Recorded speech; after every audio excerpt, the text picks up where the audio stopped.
Eu devo orar no monte? Orar no monte me traz mais poder? Deus só fala no monte?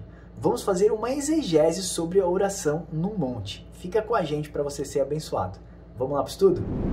Vamos fazer aqui uma teologia do monte. Finalmente nós devemos orar no monte ou não devemos orar no monte? Existe alguma coisa mística em orar no monte? Ou você pega isso como uma doutrina? Então vamos estudar aqui para a gente entender um pouquinho. Vamos tentar fazer uma teologia sobre oração no monte, né? Então assim, ó, eu devo orar no monte me traz mais poder, Deus só fala no monte. Vamos entender aqui, e eu quero começar com Lucas 6,12 para a gente poder pautar melhor, né? Para a gente documentar o nosso estudo. Naqueles dias Jesus retirou-se para um monte a fim de orar e passou a noite orando a Deus. Marcos 1,35 também fala assim: tendo se levantado na alta madrugada, saiu e foi para um lugar deserto e ali orava. Por que Jesus subiu nesses trechos assim? Jesus subiu no monte. Jesus subiu no monte para escolher os 12 discípulos. A gente percebe que Jesus ele fica longe, sozinho, para que ele possa ouvir, né, o Espírito Santo de Deus falando dentro no seu interior e fazendo a eleição dos 12 discípulos. Então Jesus se retirou nesses dois trechos para orar no monte, para escolher os seus 12 discípulos. Então a gente percebe muitas vezes que Jesus se retirava da cidade para orar no monte, mas ele buscava o quê? Um local de paz, de sossego, de tranquilidade, no qual ele pudesse ouvir a voz do Espírito Santo de Deus. Algumas pessoas falam que sobem no monte e veem gravetos, né, ou folhas brilhando, né, causando luzes. Aí muitas pessoas falam que o anjo do Senhor passou por lá. Cientificamente, irmãos, isso já é comprovado que algumas madeiras no seu estado de decomposição, elas possuem uma luminosidade. Tem fungos nessas madeiras que possuem uma certa luminosidade. E aí acaba passando para as folhas e para tudo que tiver ali em volta, tá bom? Então assim, isso não é um fenômeno extraterrestre, isso não é um fenômeno metafísico. Ele é um fenômeno material, né, orgânico até, diríamos assim, porque os fungos acabam brilhando à noite. Foram levados esses gravetos para laboratório e é onde foi feita a análise e entenderam que esses gravetos, então, eles criavam, eles tinham luminosidade, tá bom? Luminescência que se fala.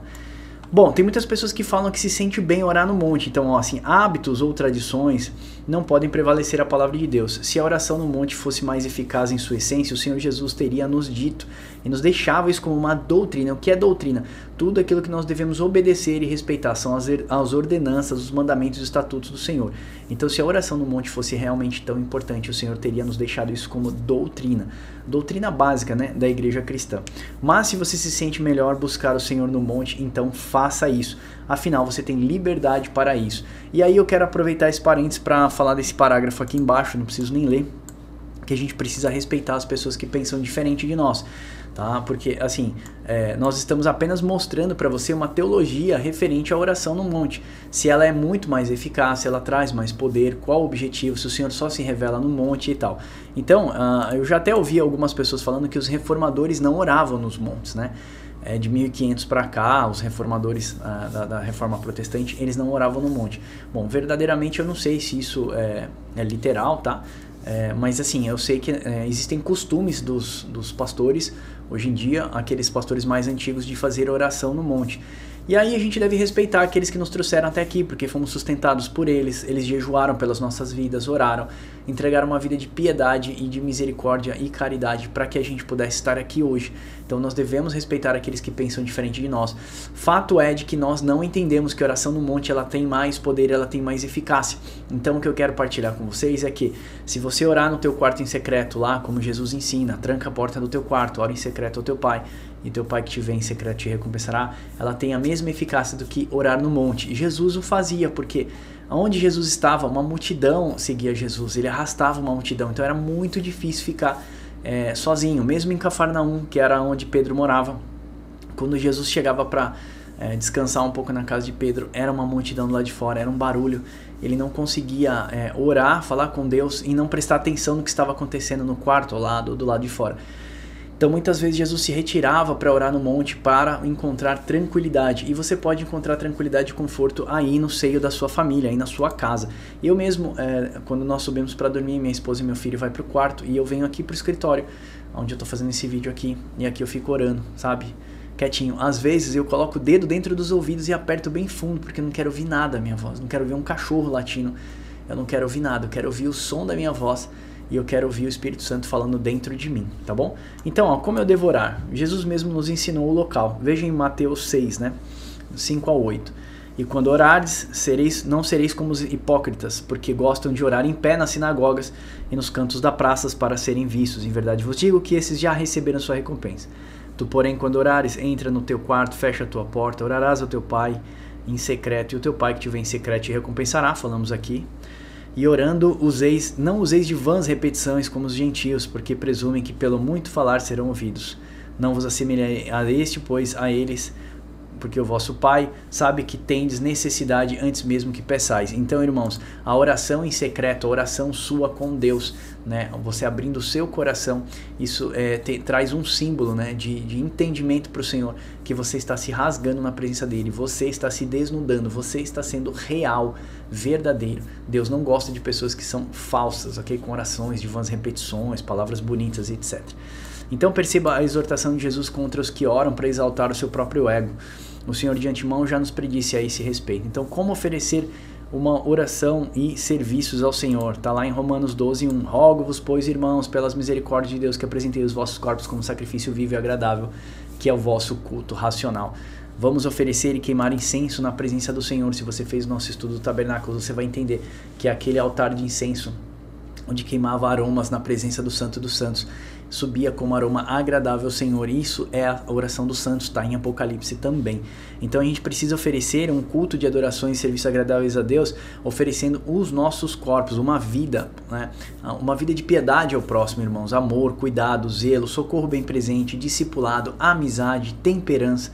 Jesus mesmo, antes de morrer, lavou o pé dos seus discípulos em sinal de serviço. Se Jesus foi servo até no dia da sua morte, ele foi servo dos seus servos. Então, Deus será exaltado em nossas vidas quando aprendermos a servir. Isso é uma oração, isso é uma vida de adoração, isso é uma vida de serviço, isso é prestar um culto verdadeiramente ao Senhor, tá? Olha só, aquela mulher samaritana no poço de Jacó, que ela fala: Senhor, onde nós devemos adorar? Está lá em João 4, do 20 ao 24. Nossos pais adoravam nesse monte. Olha só, os pais adoravam no monte, nós estamos falando sobre o monte. Vós, entretanto, diz que é em Jerusalém. Ou seja, os samaritanos falavam que tinha que adorar no monte. Até hoje os samaritanos, eles têm a festa da Páscoa, eles realizam no monte, eles matam os animais no monte, né? Então os nossos pais diziam que a gente tem que adorar no monte. Vocês, judeus, dizem que é em Jerusalém, no templo. Verdadeiramente, onde a gente deve adorar?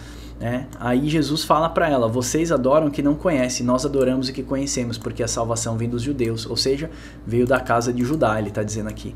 Mas vem a hora e já chegou que os verdadeiros adoradores adorarão o Pai em espírito e em verdade. São esses que o Pai procura, adoradores.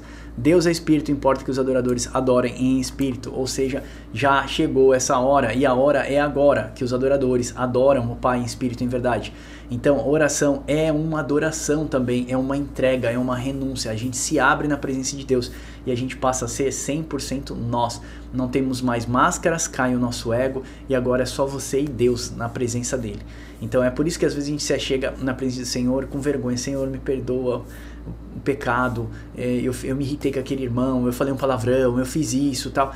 Por que a gente se sente mal na presença de Deus? Porque aí não tem mais barreiras, aí somos só nós e Deus. Não tem mais, como é que eu posso dizer? Não tem mais nenhum tipo de ego, né, na presença do Senhor cai tudo por terra, amém? Então se Deus é espírito, então nós precisamos adorar ao Pai com o nosso espírito, de dentro para fora. Isso quer dizer que nós sentimos, entendemos internamente, vai refletir no nosso exterior. Então deixa eu te explicar melhor isso. Se eu adoro a Deus, eu vivo por isso. Eu vivo por aquilo que eu acredito. Eu creio que eu sou um espírito e então eu adoro Deus em espírito. Eu sei que se Deus se conecta com o meu espírito, então quando isso ocorre, então as minhas atitudes passam a ser o louvor da glória de Deus, passam a andar e a resplandecer e ser luz entre os homens. Então se nós sabemos que Deus é espírito, Deus vai querer que você faça gestos e atitudes. Por isso que Deus fala que ele não se compraz aquelas pessoas que se sacrificam. Fala: eu não pedi sacrifício para vocês, né? O que eu quero de vocês é renúncia, é entrega, é misericórdia. Eu não procuro sacrifício de vocês, porque Deus é espírito. Então nós devemos adorar Deus de dentro para fora, com o nosso espírito. E eu falo isso às vezes nos meus estudos. Eu estava meditando isso com o Wilber. Será que verdadeiramente nós acreditamos na Bíblia? Porque se nós cremos que nós somos um espírito, nós vamos morrer e esse corpo vai para a terra e o nosso espírito vai para o seio de Abraão, vai tornar Deus, certo? Se eu acredito de verdade nisso, por que eu não vivo uma vida de espírito? Por que eu vivo uma vida de carne? Por que eu vivo uma vida só para satisfazer os desejos da minha carne? Eu preciso satisfazer os desejos do meu espírito, que é estar com Deus, que é o amor, que é a unidade da fé. Então, os frutos do espírito. Eu preciso alimentar o meu espírito. Se eu sou um espírito que habito dentro de um corpo, então o corpo não define quem eu sou. É o espírito quem define quem eu sou. E Deus molda o meu espírito através de provas, tribulações. As dificuldades é que permeiam e aperfeiçoam o caráter do cristão para a eternidade. Então eu sempre falo isso, Deus está moldando o seu caráter para a eternidade. O que você faz aqui nessa terra reflete na eternidade. Por quê? Porque o seu espírito vai passar para a eternidade, o seu corpo vai perecer. Lembra, é como o maná que Deus mandava no deserto, mas eles tentavam ajuntar, no dia seguinte perecia. Jesus fala assim, olha, os seus pais colheram maná no deserto, mas aquele maná se estragou, como os corpos dele que morreram. Mas ele fala assim, eu sou o maná, né? E em Apocalipse também diz o seguinte, que ao que vencer darei do maná escondido. O que é o maná escondido? Seria corpos glorificados, por isso que nós vemos o maná dentro da Arca da Aliança como símbolo da glorificação da igreja na última hora, tá? A Nova Jerusalém que desce do céu em Apocalipse 21. Então a conclusão, não é o local que nos fará adoradores, é a consciência de quem Deus é. Não é num monte que o Senhor descerá e falará com você, mas pelo seu Espírito Santo descendo sobre a sua vida, que é local de habitação de um Deus que é em sua essência Espírito. Vamos limpar a casa de Deus e convidar o Senhor para habitar nela. Santifique-se e experimente o melhor de Deus na sua vida hoje. O que a gente pode concluir com isso é que o monte especificamente não traz mais poder. Não é no monte que você vai receber uma autoridade específica, ok? O monte como símbolo de autoridade, por exemplo. O que eu digo assim, orar no monte não é pecado, orar no monte não é errado. Nós só estamos fazendo uma exegese para dizer o seguinte para você. Se você gosta de orar no monte, ok, amém. Continue, mas a gente precisa entender o que te motiva a subir ao monte. Muitas pessoas sobem ao monte com um desejo, sobem ao monte porque Deus vai me responder, Deus vai me dar uma bênção, Deus vai me dar um carro novo, Deus vai me ajudar a empreender. Eu não sei se verdadeiramente esse é a melhor opção de se subir no monte, ok? Porque nós devemos entender a motivação do nosso coração. O que nos faz subir no monte exercendo o sacrifício ao Senhor, porque o Senhor não nos pede sacrifício.